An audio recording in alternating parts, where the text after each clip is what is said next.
तो मेरा भी ध्यान रखिएगा, कभी अल्लाह ताला आपको इख्तियार देगा, जिसका बाजू चाहो पकड़ के ऊंचा कर दो। तो एक गुनहगार ये भी है आपका चाहने वाला, एक नजरे करम इधर भी रखिएगा, है ना। तो आज जिसका उर्स है, आज एक इतिहास हो रहा है, एक हिस्ट्री बन रही है, एक तारीख बन रही है कि आज जिसका उर्स है उसने अपने पीर को इस कदर चाहा था, इस कदर माना था, है ना, कि अपना यौवन उसी पर लुटा दिया था, है ना। सबका यौवन अलग अलग होता है। लिखने पढ़ने वाले का यौवन उसकी तहरीर होती है। पीर से मुरीद का यौवन ये होता कि मुरीद अपना सारा गुरूर, तकब्बुर, घमंड, अनानियत, अहम, ईगो, ये मुरीद का यौवन है, और इसको वो पीर के कदमों में डाल दिया। उस्मान ने अपने पीर अब्दुल्ला के कदमों में खुद को डाल दिया।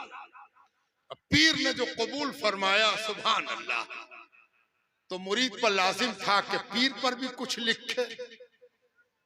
तो हजरत उस्मान ने अपने पीर पर एक किताब लिखी, पीर का तारुफ कराया, परिचय कराया, इंट्रोडक्शन कराया। अपनी इन आंखों से पीर को कैसा देखा, ये उसका अपना पर्सनल मामला है, व्यक्तिगत मामला। लेकिन उसने एक एहसान किया, है ना। मजनू का एहसान है कि उसने अपनी लैला की तारीफ दुनिया में छोड़ दी है, ताकि लोगों को समझ में आ जाए कि लैला को चाहने का नतीजा मजनू पर क्या हुआ, है ना। तब उस्मान ने अपने पीर के बारे में एक किताब लिखी। वो अपने पीर को कैसा देखता है, क्या समझता है पीर को, है ना। अब पीर मुस्कुरा मुस्कुरा के उस्मान को देखते हैं। लिख पाओगे, लिख लोगे, लिख सकोगे, यानी अल्लाह के दोस्तों का बखान आसान है, मुमकिन है ना। हजरत आदम से पूछा गया, ये आदम, आपसे जो तौबा का मामला हुआ, आपने जो तौबा किया, तो आपकी तौबा कैसे कबूल, आपकी तौबा कबूल कैसे हुई। तो सैयदना आदम अलैहिस्सलाम ने कहा, तौबा तो कबूल सिर्फ एक वजह से हुई, सिर्फ एक कारण से हुई। कहा वो कारण क्या था। कहा वो कारण थे मोहम्मदुर रसूलुल्लाह सल्लल्लाहु अलैहि वसल्लम, कि उनका जब मैंने वास्ता दिया तो तौबा कबूल हो गई। तो पूछा गया गैब से, आदम, उनके बारे में पता कैसे चला, कैसे पता चला, उनका कैसे मालूम हुआ, उनसे परिचय कैसे हुआ। तो हजरत आदम कहते हैं, जब मैं जन्नत में उतारा गया था तो मैंने नजर बुलंद की, तो जिधर देखा उधर उन्हीं का नाम था, दर पर देखा उन्हीं का नाम, चौखट पर देखा उन्हीं का नाम, है ना, पत्ते पर देखा उन्हीं का नाम, बूटे पर देखा उन्हीं का नाम, कली पर देखा उनका नाम, फूल पर देखा उनका नाम, नशेब पर देखा उनका नाम, फराज पर देखा उनका नाम। तो मैं समझ गया कि ये वलियों का वली है, ये महबूबों का महबूब है। और जब कोई बात मुकम्मल करानी हो, कुछ पाना हो, तो जिससे पाना हो उसके महबूब का जरिया तलाशा जाता है। इसीलिए मैंने उनका नाम लिया और मेरी दुआ कबूल हो। उस्मान ने अपने पीर के हालात पर एक किताब लिखी। बरसा बरस गुजर गए, 2 युग नहीं 3 युग लगभग बीत गया, है ना। किताब पढ़ी हुई, किताब कैसे यहां तक पहुंची इसका भी एक राज है।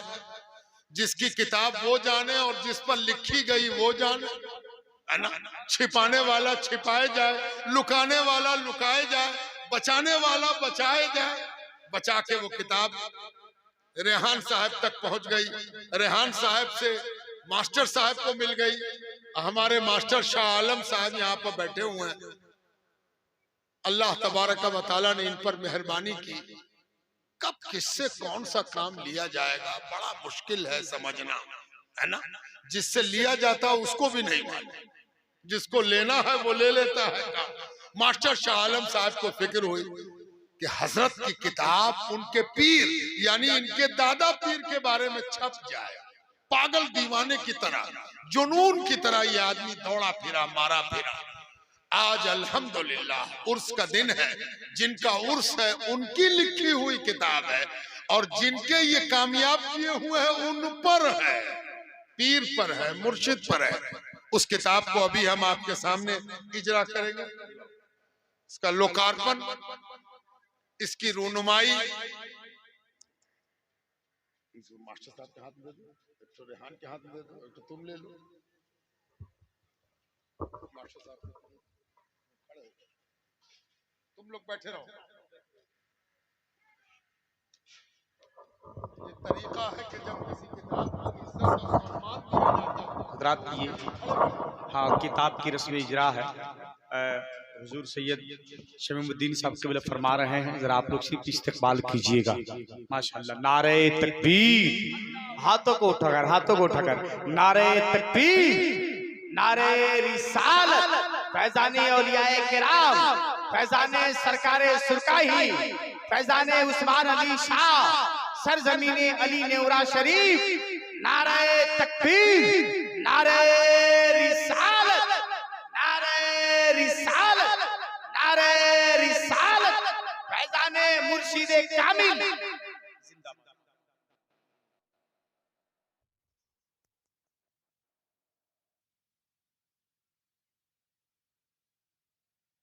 से आप लौटोगे तो इलायची दाना और रेवड़ी और बताशा तो लो, किताब भी लो।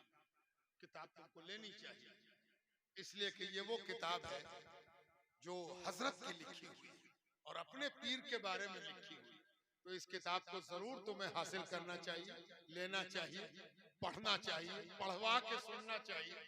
देखो एक कामयाब मुरीद अपने पीर को कैसे देखता है, क्या लिखता है। इस किताब का नाम है शम्मे मार्फत, मार्फत की शमा। मार्फत क्या है? परिचय। परिचय कैसा? पक्का पक्का परिचय, ऐसा परिचय नहीं। मार्फत के मतलब होते हैं जैसा पहचानना चाहिए वैसा कोई पहचान जाए तब मार्फत है ना। तो शम्मे मार्फत यानी एक शमा जलाई है और उस शमा में कहा जा रहा है कि मेरे पीर को पहचानो इस शमा की रोशनी में। अब जितना शमा तुमको दिखलाए उतना देख लो, पीर को तमाम और कमाल देखना मुमकिन नहीं है। इसलिए शम्मे मार्फत किताब मौजूद है, इसको खरीदना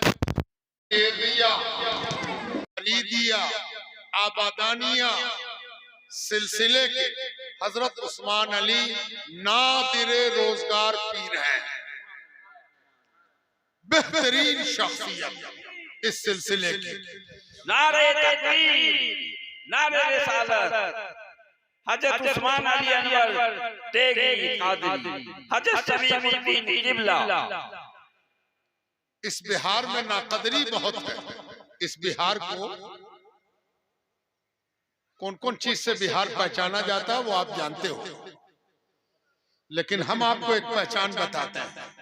इस बिहार में एक बहुत बड़ा माइनस पॉइंट है, नकारात्मक। यहाँ नाकदरी बहुत है। यहाँ हीरा भी मिलेगा तो उसको कोयले में फेंक देगा। बिहार का हीरा भी बिहारियों को नहीं सूझता, बिहार के बाहर वाले को सूझता है ना। और इसीलिए बिहार का इंजीनियर दूसरी जगह इज्जत पा रहा है, बिहार का उस्ताद पूरी दुनिया में नमाज पढ़ा रहा है, बिहार का आलिम सारी दुनिया में किताब पढ़ा रहा है, बिहार का तालिब इल्म बाहर का मदरसा भर रहा है, बिहार का कामयाब आईएएस बाहर में डीएम बन रहा है ना। लेकिन बिहार है ना, वैसे ही उस्मान अली साहब के साथ दूसरा तेगी भी इंसाफ न कर सका। इतना भैरा हुआ तेगी, जिधर देखिए तेगिया सिलसिला। अल्लाह इस सिलसिले को और उरूज दे, लेकिन तेगियों को भी ये शऊर नहीं है कि अपने सिलसिले का इतना कामयाब पीर इसको कम से कम उस निगाह इज्जत से देखे कि ये तेगिया सिलसिले की पेशानी का झूमर है ना। तो ये उस्मानिया हज़रत शमीमुद्दीन किबला।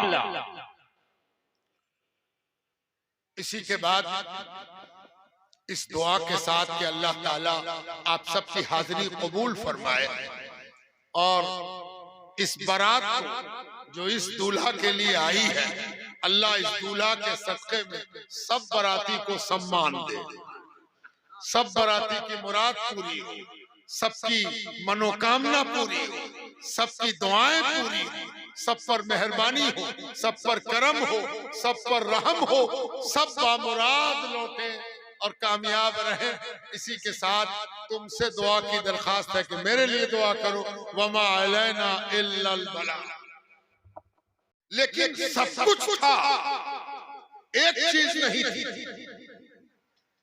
सब कुछ था, एक चीज नहीं थी। जानते हो वो चीज क्या थी जो नहीं थी? है ना? जानना चाहते हो कि वो क्या चीज थी जो नहीं थी? जानते हो क्या चीज थी? वली नहीं था, अल्लाह का वली नहीं था, अल्लाह का दोस्त नहीं था। यानी कोई ऐसा नहीं था जिसके बारे में अल्लाह ने ऐलान किया हो कि मेरा दोस्त है, ये मेरा वली है, ये मेरा चहीता है, ये मेरा मकबूल है, ये मेरा मंजूर है। ये नहीं था। अच्छा नहीं था तो तमन्ना थी, आशा थी, आरज़ू थी, चाहत थी। जिन्नात भी चाहते थे कि वली हम हो जाए, मलाइका भी चाहते थे कि वली हम हो जाए, अल्लाह के प्यारे हम हो जाए, अल्लाह के दुलारे हम हो जाए, अल्लाह के महबूब हम हो जाए, है ना? अल्लाह के महबूब वली, अल्लाह का प्यारा कौन हो जाए? हम हो जाए। लेकिन कोई था नहीं। ऐसे में एक नई घटना घटी, एक नया वाकया कुरान सुना रहा हूं। कुरान को आपके सामने ऐसा पेश कर रहा हूं जैसे कभी कभी किसी को पचाने के लिए किसी अच्छी चीज को कूट के, छान के, पीस के ला के दिया जाता है कि लोग खा लें, है ना? एक आदमी को पान खाने का बहुत शौक हो लेकिन दांत गायब हो जाए, क्योंकि पान तो खाते भाई, तो क्या किया जाएगा? उसके लिए पान लगाया जाएगा, पान को खरल में रखा जाएगा, उसके बाद उसको कूटा जाएगा, कूट के पान को एकदम उसकी सब कसैली सुपारी उसकी चूर कर दी जाएगी। उसके बाद उसको दिया जाएगा कि लोग खाओ, वो मुंह में रखे जाएगा, पान खाने का मजा आ गया। इसी तरह जब किसी को बात समझानी हो तो जिसको समझाना है उसके बौद्धिक स्तर तक, उसकी समझदारी तक बात को लाना पड़ता है, तब जाके बात समझ में आती है ना? तो मैं तुमको कुरान सुना रहा हूं।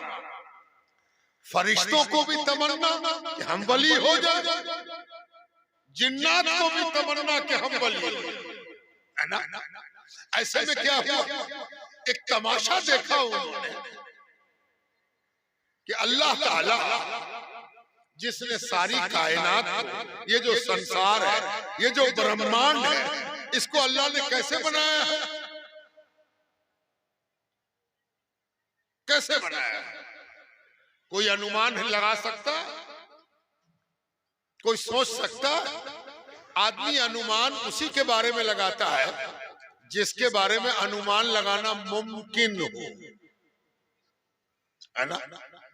कई इसका दाम लगाइए, तो दाम कौन लगाएगा? जो उसके बारे में जानता हो। जो जानता ही ना हो उसका अनुमान क्या लगाइएगा? जानते हैं अल्लाह ताला ने कैसे बनाया? सुन लो, बाइबल में ईसाइयों के लिखा हुआ है कि ये सब कुछ अल्लाह ताला ने कैसे बनाया? 6 दिन में बनाया। 6 दिन, 5 और 1 6। थक गया, माज़अल्लाह, बनाने वाला थक गया। 7वें दिन उसने रेस्ट लिया, आराम किया। 6 दिन तक मेहनत किया था, 1 दिन रेस्ट लिया। इसीलिए इंग्लिश सोसाइटी में 6 दिन वर्किंग डे, 1 दिन रेस्ट, जिसको संडे कहते हैं, इतवार, है ना। यानी आदमी जब अनुमान लगावेगा तो अल्लाह के बारे में भी वैसा ही सोच लेगा जैसा वो खुद है ना। अनुमान लगाने में आदमी कैसी गड़बड़ करता है ना। अनुमान लगावे आदमी उसी चीज का जिसका अनुमान लगाने की उसके पास कैपेसिटी, क्षमता और सलाहियत। अल्लाह के बारे में अनुमान लगा रहे हो तो लो अनुमान। 6 दिन काम की, इस 1 दिन थक के बेचारा लेट गया, आराम किया, है ना। अब आया कुरान, और कुरान